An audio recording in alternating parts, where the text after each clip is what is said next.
இன்னொரு ஆதங்கமான விஷயம் என்னன்னா, சினிமா துறைக்கு எந்த அறிக்கையுமே இல்லை. தளபதி ஃபேன் வேற. அவரு இளைய தளபதியாகி அவர் கட்சி ஆரம்பிச்சிட்டாரு. தம்பி இளைய தளபதியாகி சரி மறுபடியும் ஜாயின் பண்ணி ஏதாவது தொகுதியில் இதில் நிற்கிறான் போல இருக்குன்னு நினச்சிட்டு இருந்தேன். கேட்டேன், கூப்பிட்டாங்க, போகலண்ணே, படம் நடிக்கிற வேலையெல்லாம் இருக்குது, கொஞ்சம் சம்பாரிச்சு சேர்த்து வச்சுட்டு போவோம்னா. நான் அதனால தான் சொன்னேன், இது எலெக்ஷன் டைம் வேறு, நிறைய கேம்பெயினில் நிறைய கோரிக்கைகள்லாம் வர வைக்கிறாங்க, இது ஏதாவது கமிட்டியில் இருக்கியாடா, பார்த்து ஏதாவது சினிமாவுக்கு பார்த்து செய்ய சொல்கிறா அப்படின்னு சொல்லி அவங்ககிட்ட கேட்டேன். நான் ஏன்னா என்ன வம்புழுத்து விட்றீங்கன்னு கேட்டான். இல்லை இருக்கிற நிலைமை பார்த்தா விவசாய கடன் ரத்து, கூட்டுறவு நகை வச்சவங்க, அதுவங்க படிப்பு கல்வி வாங்கினவங்க, டிகிரி முடிச்சு வீட்டில் சும்மா இருக்கிறவங்க, அப்புறம் டிப்ளமோ முடிச்சவங்க, பல குடும்பங்கள் இந்த சினிமாவை நம்பி இருக்கு. அவங்களுக்கான ஏதாவது ஒரு திட்டங்கள் இருந்தால், எங்களுக்கெல்லாம் ஓட்டு இருக்கு, ஞாபகம் வச்சுங்க, சினிமாவில் இருக்கவங்களுக்கும் ஓட்டு இருக்கு. இப்போ நாங்கள் எந்த காராவை பார்க்கணுங்கிறத முதல்ல ரிலீஸ் டேட்டை வச்சு தான் முடிவு பண்ணோம். இந்த டேட்டில் ரிலீஸ் ஆன படம் மகேந்திரன் படம், அந்த டேட்டில் ரிலீஸ் ஆன படம் தனுஷ் படம்.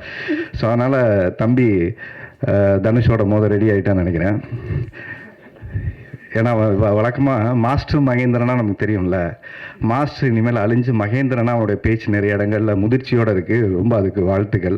ரொம்ப நிறைய பக்குவமாக பேசுகிறான், மைக்கெல்லாம் பார்த்துட்டு. ஏன்னா நாங்கள் சின்ன வயசுலேருந்து அவனை பார்த்துட்டே இருக்கனால என் ஒய்ஃப் சொல்லிட்டே இருப்பாங்க, அவனை ரொம்ப பிடிக்கும் வீட்டில். அவனை பார்த்தே வர இடம் ரொம்ப நாள் ஆச்சு அப்படின்னாங்க. அவனுக்கு ஒரு வீடியோ பேசியிருக்கான், அவனை பார்த்தியா, அவன் எப்படி பேசுகிறான்னு சொல்லிட்டு அப்படின்னு சொல்லி 2 பேரும் ரொம்ப பெருமையாக பேசிகிட்டு இருக்கோம்.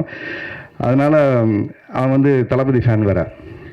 அதனால் திடீர்னு நேற்று ஃபோன் பண்ணோடனே எனக்கு இன்னொரு டவுட் வேறு, இவன் ஏதாவது கட்சியில் தொகுதியில் ஜாயின் பண்ணி எங்கேயாவது எலெக்ஷன் கேம்பெயினில் இருக்கான் போல இருக்கு அப்படி நான் நினச்சிட்டு இருந்தேன். இவன் பேச்சு தோற எல்லாம் பார்த்தோன்னே அவர் இளைய தளபதியாகி அவர் கட்சி ஆரம்பிச்சிட்டாரு. தம்பி இளைய தளபதியாகி சரி மறுபடியும் ஜாயின் பண்ணி ஏதாவது தொகுதியில் இதில் நிற்கிறான் போல இருக்குன்னு நினச்சிட்டு இருந்தேன். கேட்டேன், கூப்பிட்டாங்க, போகலண்ணே, படம் நடிக்கிற வேலையெல்லாம் இருக்குது, கொஞ்சம் சம்பாரிச்சு சேர்த்து வச்சுட்டு போவோம்னா. அதனால் நான் தான் சொன்னேன், இது எலெக்ஷன் டைம் வேறு, நிறைய கேம்பெயினில் நிறைய கோரிக்கைகள்லாம் வர வைக்கிறாங்க, இது ஏதாவது கமிட்டியில் இருக்கியாடா, பார்த்து ஏதாவது சினிமாவுக்கு பார்த்து செய்ய சொல்கிறா அப்படின்னு சொல்லி அவங்ககிட்ட கேட்டேன். நான் ஏன்னா என்ன வம்புழுத்து விட்றீங்கன்னு கேட்டான். இல்லை இருக்கிற நிலைமை பார்த்தா விவசாய கடன் ரத்து, அது மாதிரி கூட்டுறவு நகை வச்சவங்க, அதுவங்க படிப்பு கல்வி வாங்கினவங்க, அதுக்கப்புறம் இப்போது டிகிரி முடிச்சு வீட்டில் சும்மா இருக்கிறவங்க, அப்புறம் டிப்ளமோ முடித்தவங்க. எனக்கு ஒரு டவுட் வந்துச்சு, ஐயோ நம்ம 8th fail, 8th pass, 10th fail, நமக்கெல்லாம் ஒன்றுமே இல்லையா, அப்போது இந்த ஃபெயிலான கூட்டத்துக்கெல்லாம் ஒன்றுமே இல்லைங்கிற ஒரு கவலை நிறைய பேர் இதை பார்த்தா உங்களுக்கு இருக்கும். டிப்ளமோ படித்தவனுக்கு ஓகே, டிப்ளமோ படிக்காத ஆள் ஒரு பெரிய கூட்டம் இருக்கே, அவங்களுக்கெல்லாம் ஏதாவது ஒன்று அப்படின்னு யோசிக்கும்போது இன்னொரு ஆதங்கமான விஷயம் என்னென்னா, சினிமா துறைக்கு எந்த அறிக்கையுமே இல்லை. ஸோ இன்றைக்கி நிற்கக்கூடிய அனைத்து கட்சிகளுமே நிறைய மக்களுக்கான நிறைய திட்டங்களை அவங்க அறிவிச்சிருக்காங்க. அதை பற்றின விமர்சனங்களை விட்டுருவோம். அவங்க ஒரு மக்களுக்கு என்ன செய்யணுங்கிற நோக்கத்தோடு அதை விட்டுருக்காங்க. அதே மாதிரி சினிமா துறையில் எனக்கு தெரிஞ்சு பல லட்சம் பேர் இருக்காங்க, பல குடும்பங்கள் இந்த சினிமாவை நம்பி இருக்குது. அவங்களுக்கான ஏதாவது ஒரு திட்டங்கள் இருந்தால், எங்களுக்கெல்லாம் ஓட்டு இருக்குது, ஞாபகம் வச்சுங்க, சினிமாவில் இருக்கவங்களுக்கும் ஓட்டு இருக்குது. அதனால் அவங்களுக்கான சில திட்டங்களையும் நீங்கள் கொஞ்சம் அறிவிச்சிங்கன்னா நாங்களும் மனசு சந்தோஷப்பட்டு இதெல்லாம் வந்தால் இதெல்லாம் செய்வீங்கன்னு எங்களுக்கும் ஒரு சந்தோஷம் இருக்கும். ஏன்னா ரொம்ப நாளாக அந்த டிக்கெட்டிங் ஆன்லைன் டிக்கெட்டிங்க்கான விஷயங்கள் கொஞ்சம் அதை முறைப்படுத்தணும், அதுக்கான விஷயங்கள் அவங்க ரொம்ப நாளாக கோரிக்கையாக வச்சுக்கிட்டே இருக்காங்க. ஸோ அதெல்லாம் கொஞ்சம் பண்ணிவிட்டு இந்த இருக்கிற பிரச்சனைகள்லாம் சினிமாவில் ஒரு படங்கள் வெளியீட்டில் இருக்கக்கூடிய சிரமங்களை தவிர்க்கிறதுக்கு ஒரு வழிமுறைகளை கொண்டு வரணுங்கிறது ரொம்ப ரொம்ப முக்கியமாக இருக்குது.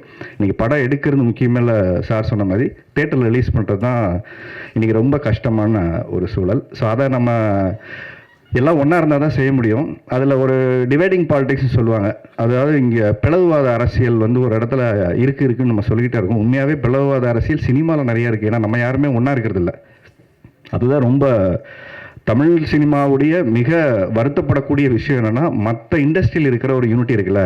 இப்போ அண்ணன் ப்ரெஸ் அவருக்கு ஒரு பிரச்சனைனா நான் நிற்கிறதோ, இல்லை எனக்கு ஒரு பிரச்சனைனா புது பிரச்சனையை சொல்கிறேன். இண்டிவிஜுவலாக தனிப்பட்ட கருத்து வேறுபாடுகள் எல்லாருக்குமே இருக்கும். ஆனால் நம்ம இருக்கக்கூடிய தொழில் சார்ந்து இருக்கக்கூடிய விஷயம், நான் ஒரு ஆடியோ லான்ச்சே நடக்கலை, இந்த மாதிரி ஒரு நிகழ்வு நடக்காது, இங்கே சாப்பிட்றவருக்கு வேலை கிடைக்காது, இது மாதிரி தேட்டர் இருக்கிறவங்களுக்கு ஒரு ரெண்ட் கிடைக்காது, இது மாதிரி இந்த கேமரா எடுத்துகிட்டு வரவங்களுக்கு அவங்களுக்கு ஒரு இருக்குது, அதுக்கு பின்னாடி வேலை செய்கிறவங்க இருக்காங்க, அதுக்கு முன்னாடி யூடியூப்போ ஒரு சேனலோ வச்சுருக்கு. இத்தனை எல்லாமே பொருளாதார ரீதியாக ஒரு மிகப்பெரிய பாதிப்புக்குள்ளாகக்கூடிய சூழல் இருக்குது. நம்ம ஏதோ பார்க்குறோம், இது அவருக்கு நடக்குது இவருக்கு நடக்குதுல்ல, இது நமக்கு நடந்துக்கிட்டு இருக்கு. இன்றைக்கி எங்கோ வாரம் நடக்குது. ஆனால் யோசிச்சு பாருங்கள், இன்றைக்கி நம்ம வீட்டில் குடும்பத்தில் பொருளாதார ரீதியாக பிரச்சனை, கேஸ் விலை ஏறிடுச்சு, பெட்ரோல் டீசல் விலை ஏறிடுச்சு, பொருளாதார ஏறிடுச்சு, வாங்கின சம்பளம் அதே தான், ஆனால் நீங்கள் செலவு பண்ணக்கூடிய அந்த வருமானத்தில் செலவு அதிகமாகிடுச்சு. அப்போ இந்த இன்ஃப்ளேஷன் அதிகமாச்சுன்னா நாளைக்கு என்ன பண்ணுவோம்? அடுத்து வட்டி கூட்டிடுவாங்க. யாரெல்லாம் லோன் வாங்கி வச்சுருக்கீங்களோ அப்படியே மனசில் பக்குன்னு இருக்கும். அடுத்து ரெப்போ ரேட் வந்துச்சுன்னா வட்டி ஏறிச்சுன்னா லோன் ஏறிடும். இந்த மாதிரி பல பிரச்சனைகள் ஒரு இடத்துலேருந்து ஆரம்பித்து புள்ளி. நம்ம ஏதோ சாதாரண சினிமா நினைக்கிறோம். ஆனால் இந்த மாதிரியான ஒரு தயாரிப்பாளர் இங்கே வந்து ஒரு ப்ரொடியூஸ் பண்ணுறதில்ல, அவர் நல்ல மனசோடு இங்கே வந்து செய்கிறதுலையும் அடுத்த தடவை செய்யணுமா வேணாமாங்கிற இடத்துக்கு நிறைய பேர் யோசிக்கிற அளவுக்கு தள்ளப்பட்டுருவாங்க.